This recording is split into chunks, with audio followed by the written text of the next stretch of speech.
अस्सलाम वालेकुम दोस्तों, उम्मीद है आप सब लोग खैरियत होंगे। जुम्मा मुबारक है एवरीवन। आज 7 अगस्त 2020 जुमे का दिन है। सबसे पहले तो बताता चलूँ कि हम बात करेंगे इस वीडियो में ओमान में कोरोना केसेस के हवाले से। तरासुद प्लस एप्लीकेशन जिसके ऊपर ओमान में कोरोना के केसेस और दीगर कंट्रीज़ की भी अपडेट्स होती हैं उसके बारे में, और एंड पे पहले एक्चुअली मैंने वीडियो डाल दिया लॉकडाउन के हवाले से, एंड पे फिर उसके बारे में मज़ीद जो है वो बता दूँगा।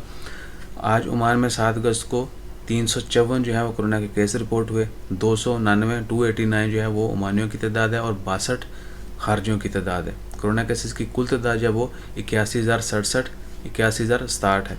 जबकि अफसोसनाक खबर है कि 10 लोग जो हैं वो वफ़ात पा चुके हैं, इन्ना लिल्लाहि व इन्ना इलैहि राजिऊन, और कुल वफ़ात पाने वालों की तादाद 502 हो चुकी है।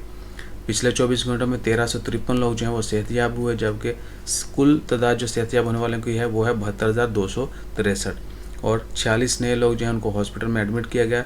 कुल तादाद एडमिट पेशेंट्स की 498 है, और आईसीयू में जो पेशेंट हैं इंटेंसिव केयर यूनिट में उनकी तादाद 172 है। इसके अलावा तरासुद प्लस एप्लीकेशन जो मोबाइल के ऊपर हम यूज़ करते हैं, जिसमें ओमान में area wise cases daily basis पे जो है अपडेट किए जाते हैं, और जीसीसी कंट्रीज़ के A1 के वर्ल्ड के बारे में डिटेल चार्ट होता है। वहाँ पर हम एरिया वाइज किस जगह पर कितने केस हैं, क्या क्या डिटेल्स हैं कोरोना के हवाले से। वो एप्लीकेशन जो है वो टेम्प्रेरी हेल्ड की गई है, यानी उसके ऊपर डाटा शेयर नहीं किया जाएगा। अगर एप्लीकेशन ना भी चले या डाटा आपको शो ना हो रहा हो तो डोंट वरी, गवर्नमेंट की तरफ से ऐलान किया गया है वो टेम्प्रेरी जो है वो स्टॉप किया गया। जो ही दोबारा से वो एप्लीकेशन स्टार्ट होगी immediately will share that also. उसके अलावा है लॉकडाउन के हवाले से एक डिटेल वीडियो मैंने पहले डाल दी है, फिर भी बताता चलूँ। ओमान में गवर्नरेट्स के दरमियान जो लॉकडाउन है वो ख़त्म करने का ऐलान कर दिया। उसकी रीज़न थी बारिशें, समुद्री तूफ़ान का खदशा और लैंडस्लाइडिंग, नदी नाले जो वादियाँ होती हैं उसकी वजह से, जो कि कल 8 अगस्त को सुबह 6 बजे ख़त्म होना था, वो आज जुमे के दिन 2 बजे जो है ख़त्म करने का ऐलान कर दिया।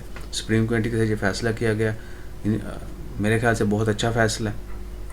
और दुआ करें अल्लाह ताला हमें किसी भी मुश्किल से बचाए, किसी भी वबा से बचाए। समुद्री तूफ़ान और बारिशों का जो बहुत ज़्यादा खदशा है, दुआ करें रहमत की बारिश और समुद्री तूफ़ान से अल्लाह ताला हमें महफूज रखे इंशाल्लाह। खैर, मज़ीद डिटेल जानने के लिए आप हमारे चैनल को विज़िट करें। अपना ख्याल रखें, दोस्त अहबाब का ख्याल रखें, ज़रूरतमंदों के काम आएँ। जज़ाकल्लाह, अल्लाह हाफ़िज़।